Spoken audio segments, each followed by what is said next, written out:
It was a late shift, one of those quiet nights where the city seems to be holding its breath, the kind of night you almost welcome a call, just to break the monotony. Then the radio crackled. Unit 173 respond to a possible 1016 domestic disturbance at Route 28-mile marker 152. Caller is a juvenile. 1016. Domestic. My gut tightened. Domestics are always unpredictable. Always a powder keg. Juvenile caller? Even worse. That usually means things are really bad if a kid's the one reaching out. I keyed the mic. Dispatch, any further details on that 10-16? The dispatcher SIP's voice came back, a little tinny. Negative 173. Call was very broken, heavy static. Sounded like a young male. Managed to get the address, but not much else. Sounded distressed. Mentioned something about fighting. Maybe a parent. Diaz Diabriel. En route. My partner, let's Seps call him Jay, grunted from the passenger seat. Kid calling on a domestic. Never a good sign. Nope. I agreed. The address was way out on the edge of our jurisdiction, bordering on county. One of those places where houses are spread thin, swallowed by trees and long driveways. Takes a while to get out there, and backup takes even longer. The drive itself felt off. The further we got from the city lights, the darker the world became. Street lights became a memory. The only illumination came from our headlights, cutting a swath through what felt like an endless tunnel of trees, the kind of dark that presses in on you. We finally found the turnoff, a gravel road that was more potholes than path. The house itself was set way back, almost invisible from the road. A 2-story older build, but it looked lived in. Maybe a bit unkempt, toys scattered on the porch, that kind of thing. All the windows were dark. A single car, an older sedan, was parked in the driveway. An unsettling silence hung over the place. Quiet, Jay muttered, and I couldn't disagree. Too quiet. We parked a little ways back, cut the engine. The silence was almost absolute, broken only by the crunch of gravel under our boots as we approached. I did a quick visual sweep. No obvious signs of forced entry, no sounds from within. The house just looked still, expectant. Police. Anyone home? I called out, knocking firmly on the front door. The wood felt solid. Nothing. Just that heavy silence. Jay tried the doorbell. A faint standard chime echoed from somewhere deep inside, then died. Still no response. All right, I said, keeping my voice low. I still check windows on this side. You take the back, see if you can spot anything. Got it. Jay moved off around the side of the house. I went from window to window on the front and one side. They were all dark, curtains drawn in most. I cupped my hands around my eyes, trying to peer in through a gap in one, but it was like looking into a void. My flashlight beam just got swallowed by the blackness. A prickle of unease started to crawl up my spine. This wasn't just a quiet house. It felt wrong. Then it happened. A sudden, brilliant flash from an upstairs window, almost blinding, followed instantaneously by the unmistakable booming crack of a gunshot, muffled but definitely a gunshot from inside. My heart hammered. Jay came running back around the corner, eyes wide. You hear that? Gunshot. Upstairs. The Evers fainted me. Where a Yedo well wide of Yever years. Dispatch shots fired at Route 28-mile marker, 152 location. We are making entry. No time for pleasantries now. I kicked the door hard right near the lock. It shuddered, then gave way with a splintering crack, flying inwards and banging against an interior wall. Police, show yourselves. I shouted into the darkness, my weapon drawn, flashlight beam cutting a nervous path ahead. Jay was right beside me, doing the same. The inside of the house was pitch black, blacker than outside if that was possible. A close, stuffy smell hit a stale air, a hint of old food and something else, something metallic, almost like copper. Faint but there. The air was heavy, cold, colder than it should have been. Police, if you're in here, make yourself known. Jay's voice echoed unnervingly. We moved slowly, methodically.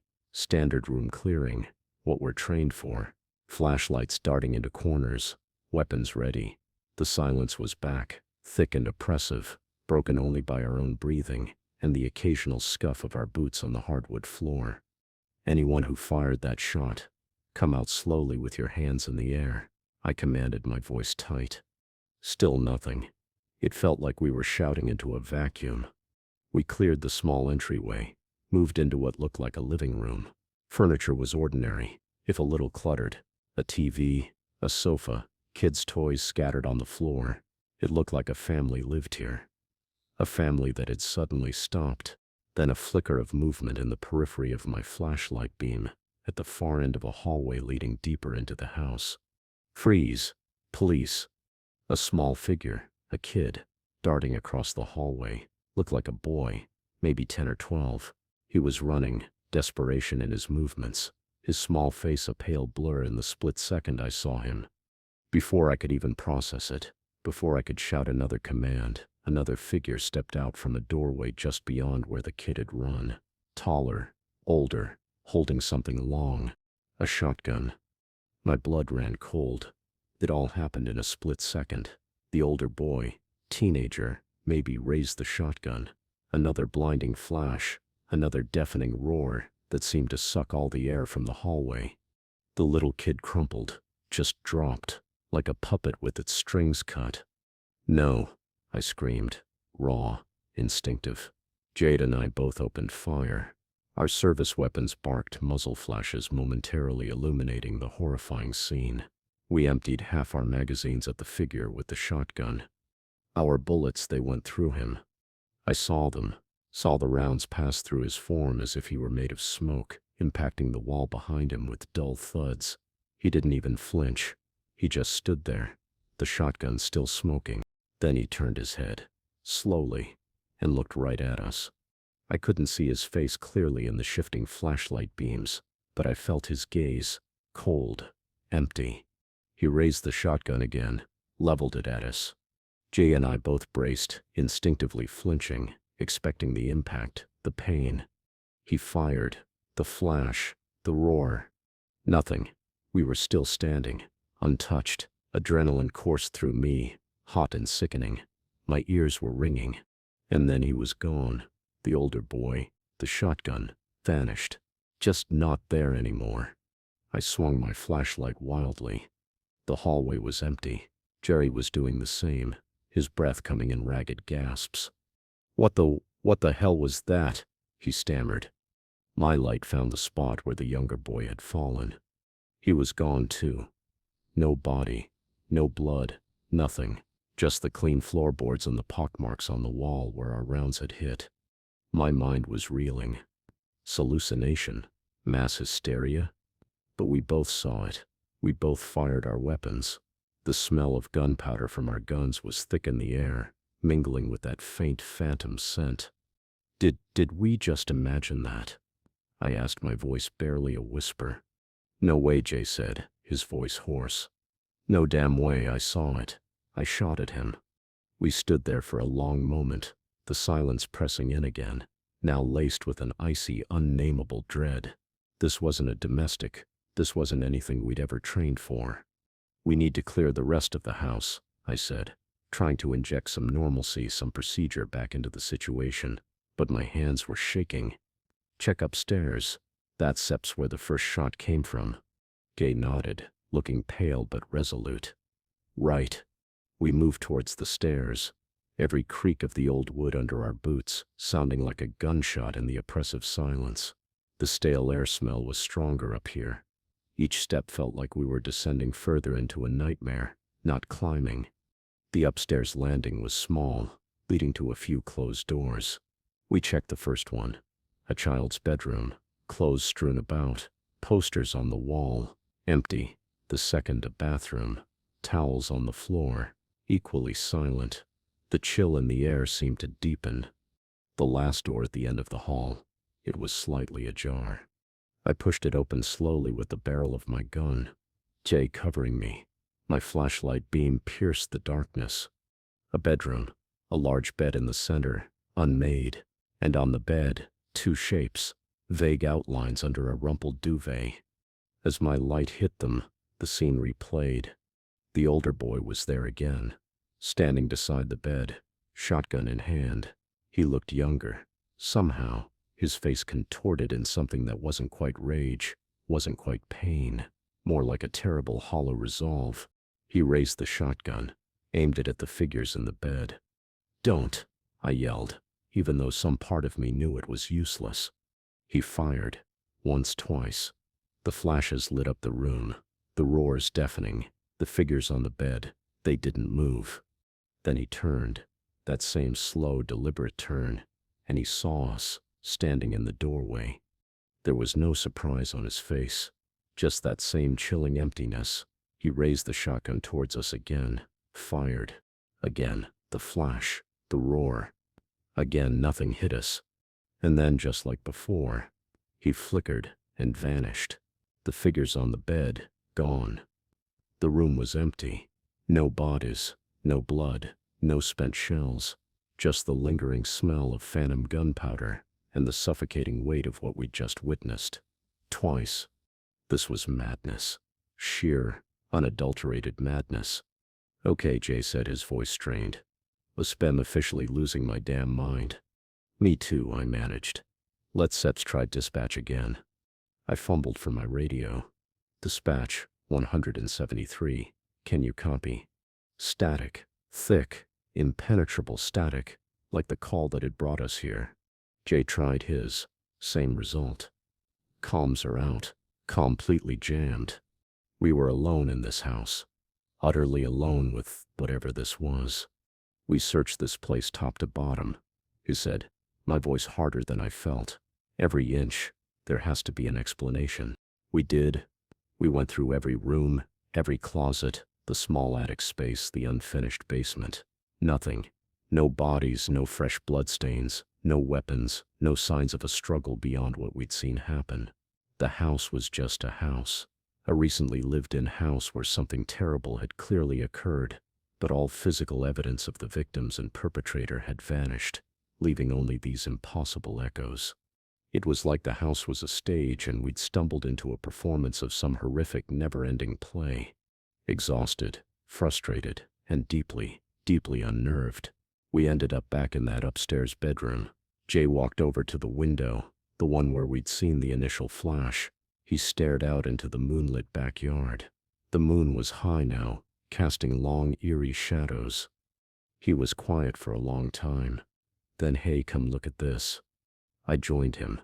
The backyard was mostly grass, a bit overgrown around the edges, a swing set standing forlornly to one side. But under the pale moonlight, you could see them. Patches. Rectangular patches in the earth, slightly sunken, where the grass was disturbed. Darker. They were faint, easily missed in daylight, or from ground level. But from up here with the angle of the moonlight. "What are those?" Jay asked. But I think we both knew. My stomach churned. He'd been in the backyard earlier. He hadn't mentioned seeing anything like this then. The angle, the light, it all mattered. "Let's get outside," I said. "Try comms again from there." We practically ran out of that house. The fresh night air, even though it was cold, felt like a blessing after the stale, charged atmosphere inside. My radio crackled to life the moment we cleared the porch. "My unit, dispatch. What SIP's your status? We SIP been trying to reach you." Relief washed over me, so potent it almost buckled my knees. "Dispatch, 173. We set her outside the residence.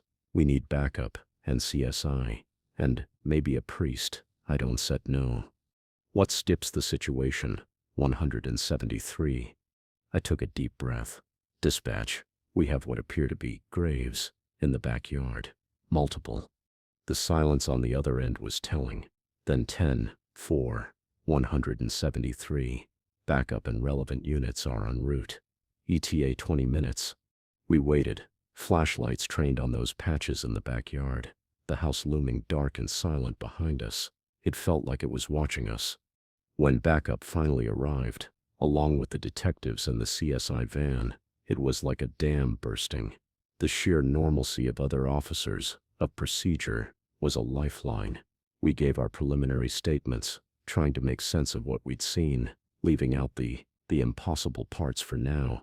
No one would believe us. Not yet. The CSI team got to work on the patches. Shovels bit into the soft earth. It didn't take long. They found them, 3 bodies, 2 adults, a male and a female, in one shallow grave, consistent with what we'd seen in the upstairs bedroom. The decomposition suggested they'd been there for a few days at most. In a separate, even shallower grave, they found the younger boy. He too looked like he'd been there for only a couple of days. The bodies were bagged and transported to the morgue. The coroner wouldn't give any on-site preliminary beyond confirming they were deceased and the state of decomposition. We'd have to wait for the official autopsy for causes of death. The house was processed. They found our spent casings, the bullet holes in the wall of the hallway, but nothing else. No other weapon, no other shells, no blood that wasn't ours. Jay had nicked his hand on the broken doorframe. And the older brother, the shooter, no trace of him. Not in the house, not in any of the graves. He was just gone, as if he'd stepped out of the scene once his part in the replay was done. Days later, the full coroner's report came in. The parents had died from shotgun wounds. Multiple, executed. The boy was different. He had injuries. A shotgun shot injured him badly, but the official cause of death, asphyxiation due to suffocation, dirt found deep in his lungs. He'd been buried alive, injured but still breathing. My blood turned to ice all over again, colder this time. The static-filled call, the distressed juvenile. He'd called from under the ground. He'd been calling for help as he was dying, as the earth pressed in on him. And the house had shown us. It had replayed the tragedy, his final moments, his family's murder. We never found the older brother. The case went cold, another unsolved family annihilation, with a supernatural twist that no official report would ever contain. Jay and we talked about it just once. 2 weeks later, we agreed we saw what we saw. We agreed never to talk about it to anyone else. On the force, they'd think we were crazy. Maybe we were, but I know that house is still out there. And sometimes, late at night, when the radio's quiet, I can almost hear that static, and a little boy's voice crying out from the dark.